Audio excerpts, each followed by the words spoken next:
Olá, eu sou a Renata Moreira, professora do Cefet-MG, e hoje, a pedido da AML, eu vim aqui conversar um pouco sobre o Paulo Leminski. Bom, eu sou professora no Cefet, como eu falei para vocês, e há alguns anos eu estudei, durante até uma parte significativa da minha vida acadêmica, a obra do Paulo Leminski. Na especialização e no mestrado, eu me detive sobre aspectos diversos da poesia dele, e no doutorado eu me debrucei mais ainda sobre os seus ensaios.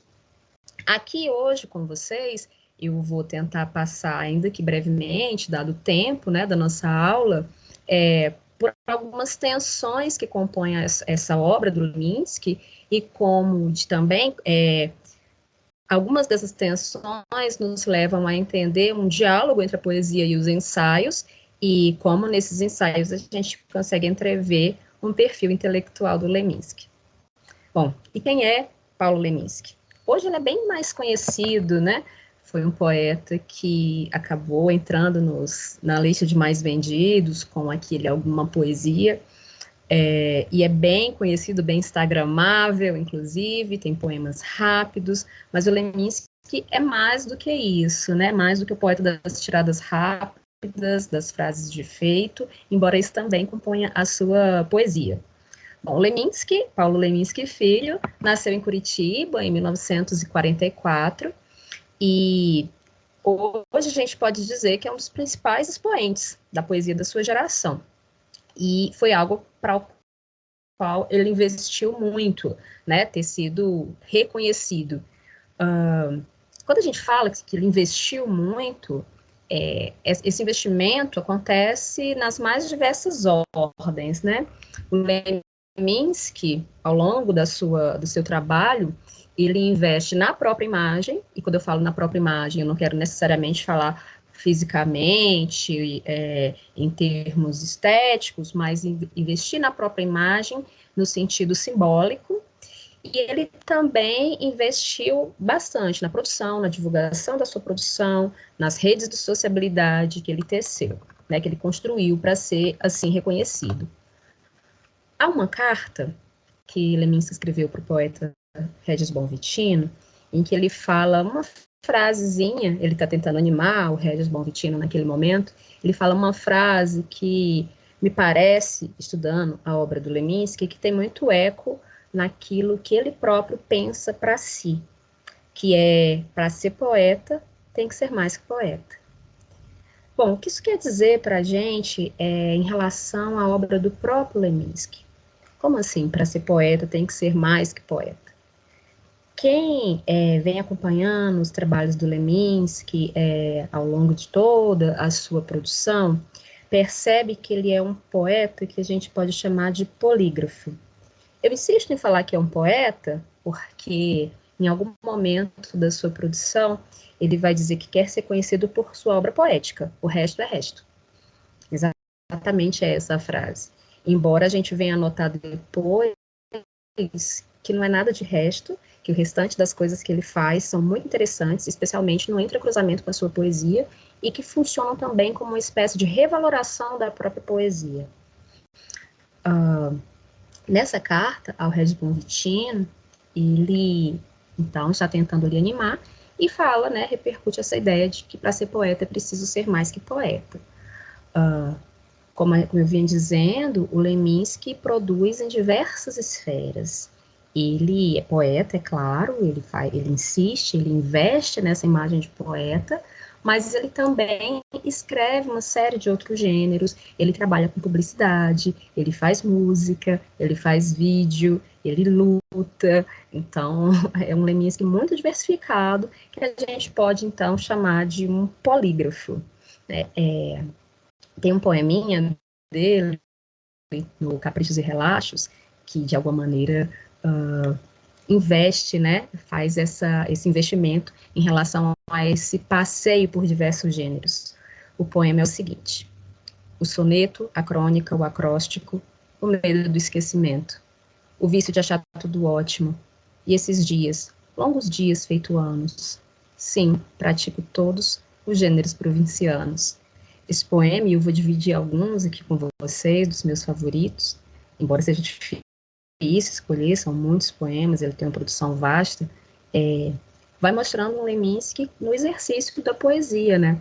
E ele, sim, pratica todos os gêneros, quase todos os gêneros. Eu acho que o único gênero no qual o Leminski não se deteve foi o teatro, né? E ele dizia que não tentava escrever teatro porque ele entendia que, especificamente, esse tipo de produção precisava de uma vivência teatral que ele não tinha, mas o Leminski escreveu romance, especialmente um romance com Alice Ruiz, que eu não queria dizer seu nome, mas isso é outra história. Escreveu poesia, né? Escreveu conto, escreveu ensaio, e para além disso, né, música, como eu falei para vocês. Então é um poeta, um escritor bastante diversificado.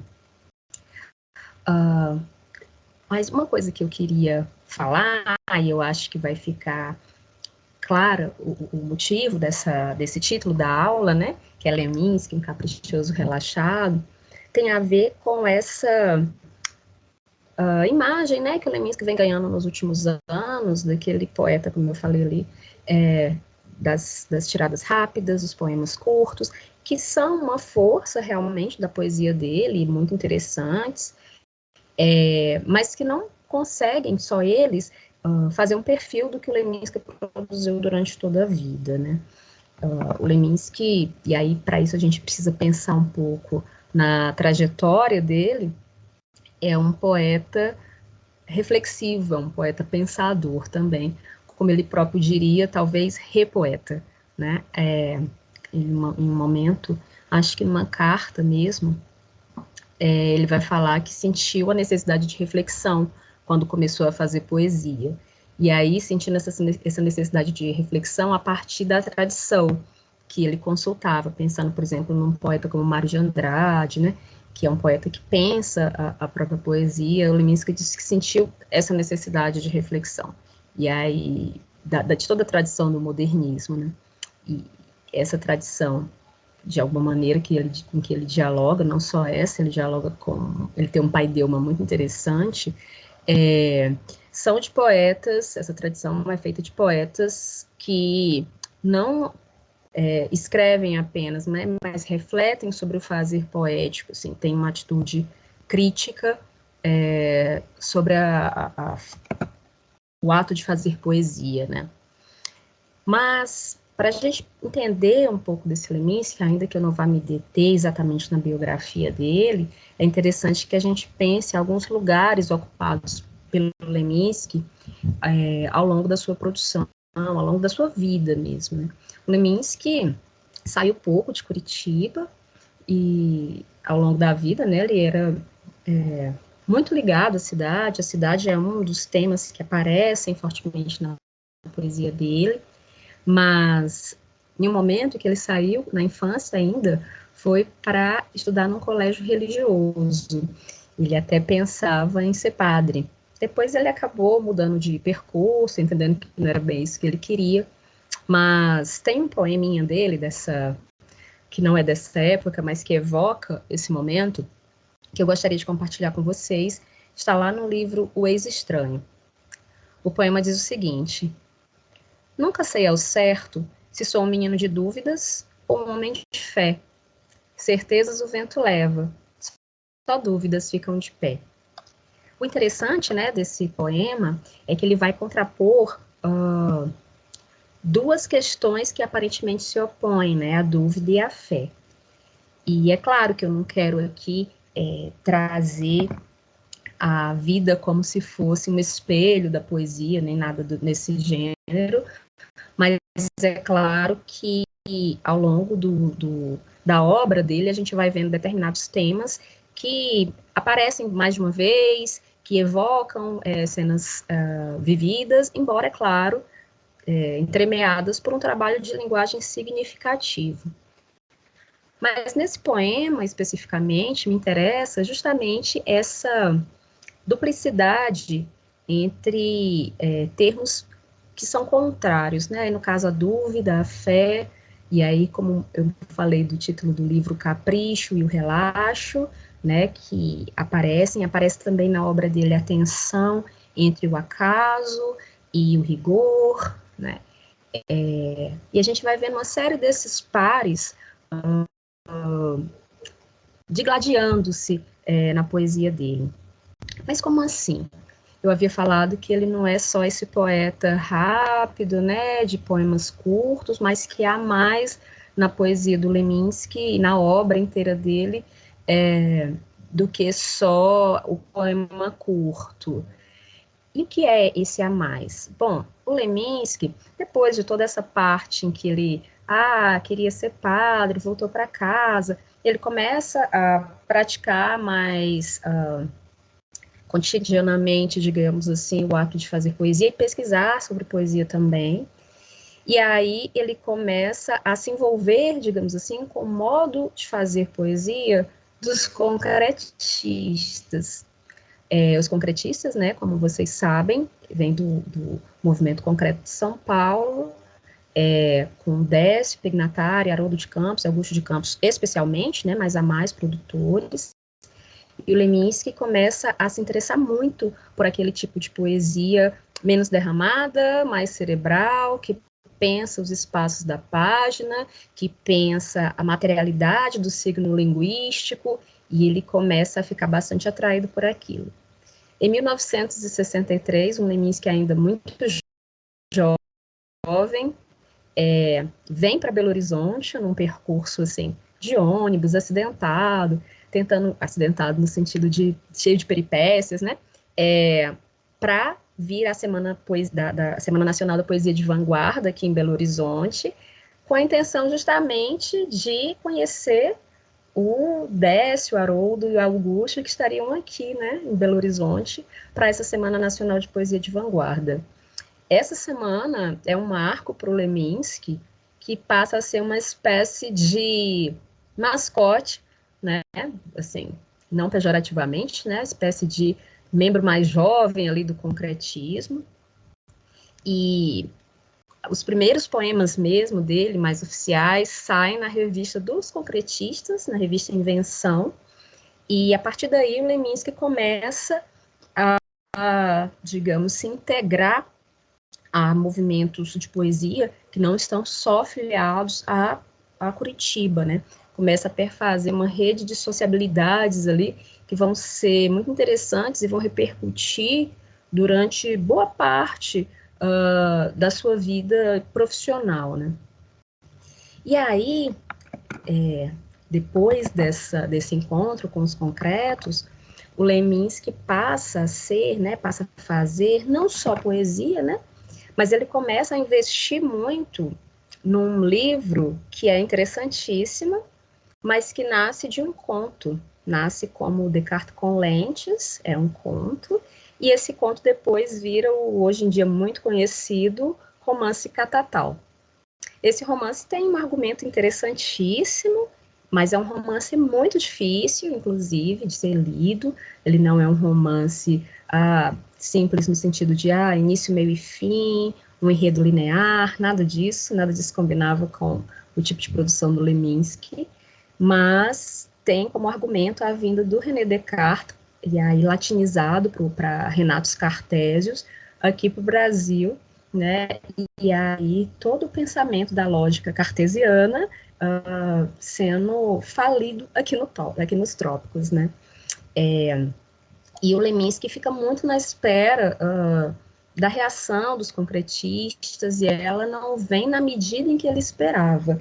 E de alguma maneira, aquele livro ao qual ele se dedicou tanto e que foi tão hermético, foi bem recebido. Ele fez uma estratégia de distribuição muito pensada, muito interessante, embora houvesse poucos exemplares. Depois dessa produção, ele começa a pensar que, bom, ele não quer exatamente seguir um plano piloto, digamos assim, em termos de poesia, não quer seguir exatamente todos os passos dos concretistas, mas quer fazer uma obra com características próprias, né? E aí tem um trecho de uma carta do Leminski que ele envia ainda para o Regis Bonvitino, que é muito interessante acerca dessa descoberta dele sobre a relação que ele tinha com os concretistas e o que ele queria a partir dali. E esse trecho da carta, é uma carta bastante interessante, diz o seguinte, eu vou ler para vocês. Num país de pangarés, tentando correr na primeira raia, até hoje eles, falando dos concretistas, eles dão de 10-0 em qualquer um desses times de várzea que se formam por aí. Só que eu descobri que é uma verdade e uma força nos times de várzea, nessa várzea subdesenvolvida, que eu quero.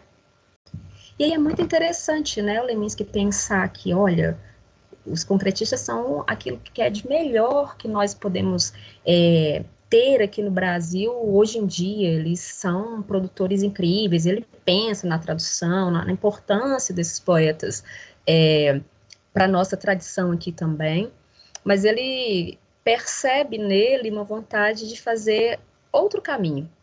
E aí ele fala, né, que os concretistas são de primeira ordem, de primeira grandeza, mas que ele descobriu uma força nos times, nos times de várzea, como ele fala, né, que ele quer.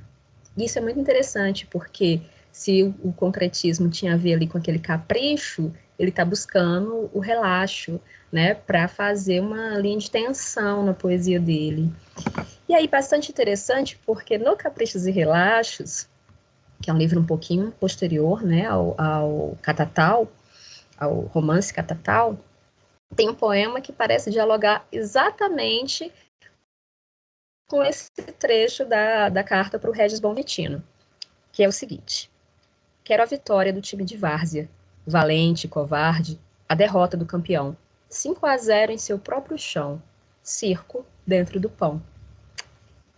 Esse tipo de tirada e esse tipo de pista que o Leminski vai colocando na sua poesia, não é que funcione como chave de leitura, que isso vá, de alguma maneira, dar um sentido único para o poema dele, não é nada nesse sentido, mas que para o pesquisador que vai conhecendo a obra dele para além da poesia, né, que conhece também as cartas, os ensaios, a gente vai notando uma série de diálogos internos, e vai mostrando também uma coisa que ele próprio falava, de que não importava para ele coerência, não importava para ele mostrar ali nos ensaios só um pensamento acabado. Ele queria muito mais mostrar um panorama de um pensamento mudando.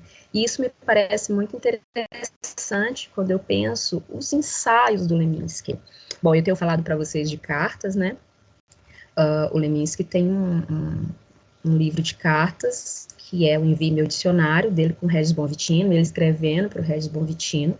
Esse livro de cartas tinha sido lançado antes em uma outra edição, chamado Uma Carta, Uma Brasa Através, com cartas editadas, e aí nesse Envie Meu Dicionário as cartas são completas.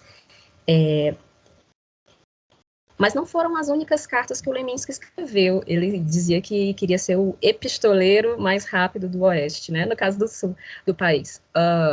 Ele escrevia muito, né? A gente tem que pensar que o Leminski faleceu em 1989. É um período pré-internet, né? Pré-massificação da internet aqui no Brasil. Então, ele escrevia muita carta, ele vai rareando esse hábito depois que ele compra um telefone, mas outros missivistas dele acabaram por não publicar as cartas pelos motivos mais diversos, né? Alguns deles falam que perderam em diversas mudanças, e outros apenas não as exibem, assim. Então, o manancial de cartas publicadas que a gente tem são essas do Regis Bonvitino, mas a gente também tem muitos ensaios, né? Na minha tese de doutorado, eu pesquisei mais de 200 ensaios, e aí eu estou chamando ensaio o texto reflexivo em prosa, muitas vezes curto, há alguns mais longos, mas ele escrevia desde veículos de grande circulação, como a revista Veja, a Folha de São Paulo, a Isto É, como também revistas da imprensa nanica dos anos 70, né, que hoje são até muito difíceis de serem localizados, porque essa imprensa nos anos 70, ela era de baixa tiragem, circulação restrita, né? Então, alguns desses ensaios foram republicados em livro, mas nem todos. Mas pelos ensaios, a gente acaba por perceber uma série de movimentos do Leminski, e aí entrando em consonância com a poesia, com as cartas, que vão nos deixando perceber um poeta e um escritor dividido entre contrários, né? E essa divisão não é algo negativo para ele, pelo contrário, é algo que o Leminski fomenta, essa imagem de um poeta concentrado, teórico, reflexivo, e ao mesmo tempo um poeta de tiradas rápidas, da sacada, do poema divertido. Então a gente vai percebendo isso na poesia, amparada pela reflexão teórica dos ensaios, e também perceptível na troca, né, com sua rede de sociabilidade, aí, emblematizada pelo Regis Bonvitino. Isso me lembra um poeminha dele, que é Incenso Fosse Música, que diz: isso de querer ser exatamente aquilo que a gente é, ainda vai nos levar além. Essa busca, né, do Leminski de ser o poeta que ele queria ser, realmente o levou além. Infelizmente, o Leminski morreu muito jovem, aos 44 anos, mas ainda viu, sim, a sua poesia ser divulgada por uma editora de maior porte, né, brasileira naquele momento, ainda viu parte das suas produções serem transformadas, por exemplo, em música, né, como Verdura, pelo Caetano, ou Promessas Demais, pelo Ney Matogrosso, tem uma série de outras, vocês podem buscar, mas pós-mortem, o Leminski teve uma repercussão muito intensa, especialmente nos últimos livros, né?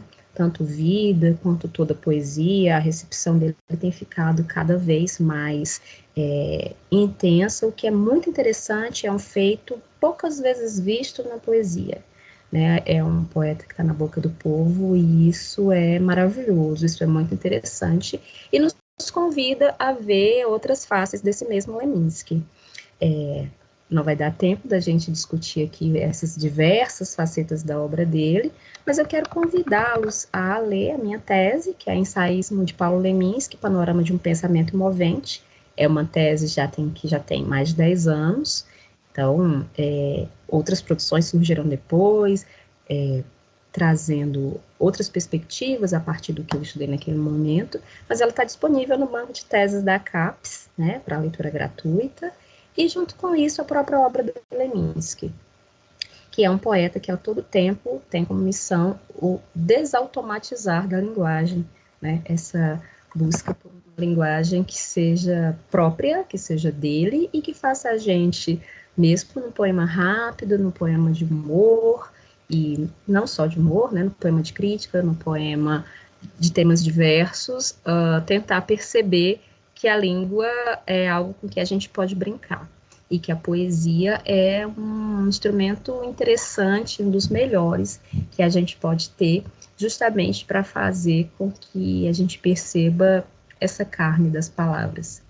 Eu agradeço a quem acompanhou até aqui. Procurem a obra do Leminski, ele é um poeta delicioso. Um abraço.